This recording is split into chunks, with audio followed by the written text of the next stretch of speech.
If you cannot think of your value add to your organization, That's not probably an good. issue. Like, develop one, right?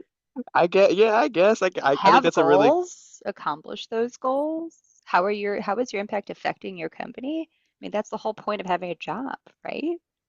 no question. I guess I think like the devil's advocate to that would be what if someone's doing so much and like, oh, what is my true value add and what's our true North Star? But at the end of the day, you're right. Somebody at this level, the people that we work with, talk to somebody, talk to a cohort or a coworker, and they can tell you what they think you're the best at or what you contribute the most to for your team, for your company, things like that. There's ways to definitely, if you don't know that, you're right. It is a problem.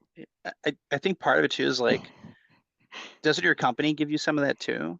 Like if they're Sure. not giving you Okay. some metrics to track, or like your review sessions aren't based on actual numbers in any real capacity, that's a problem too. Like Yeah. you should know that at least what is expected of you in your role, and at least start there. But there's certainly other things that we've talked about, maybe less business or financial focus, that can certainly be impact for the business. But it's just like, if your company's not giving you numbers, there might be a bigger problem. Like there should be something understood about what. Different levels of offer negotiation. So like a small research company that has like 15 people, they're pretty upfront about it. There's a lot of visible conversations going on throughout the entire interview life cycle, so that when we Right. get to that phase, you kind of understand where the flexibilities are. They have benefits on paper. They can be a little bit more flexible in those types of things.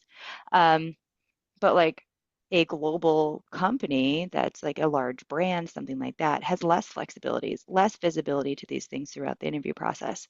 So those processes are just very different from each other. Companies where they can offer stock incentives and long-term incentives and things like that too. When going into an offer negotiation with those big pieces, you need to understand and alert the things that like you have on the table currently that you need with you Need to be when you matched. transition. So what we don't want to happen is that like you've completed the final round interview, we go to offer, it comes out, they're like, oh, by the way, I have like a $30,000 like stock that I'm walking away from that's whatever going to be paying out.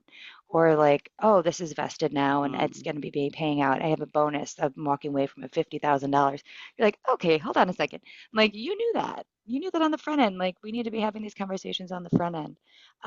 And also, so you're very clear about those things from the beginning of the interview process because now the company is going to have to spend like $100,000 to get you on board, and that's going to be different, right? Yeah. It's going to look a little bit different. And also, there's one company I have in mind that's large global brand, and they need all of that in writing. They need to know Right. like Yeah. what exactly your long-term incentives are and how often they get paid out in writing, so that that's the only way that you can use that in the negotiation at the end of the process. It's no longer just you verbalizing a dollar amount that you're walking away from.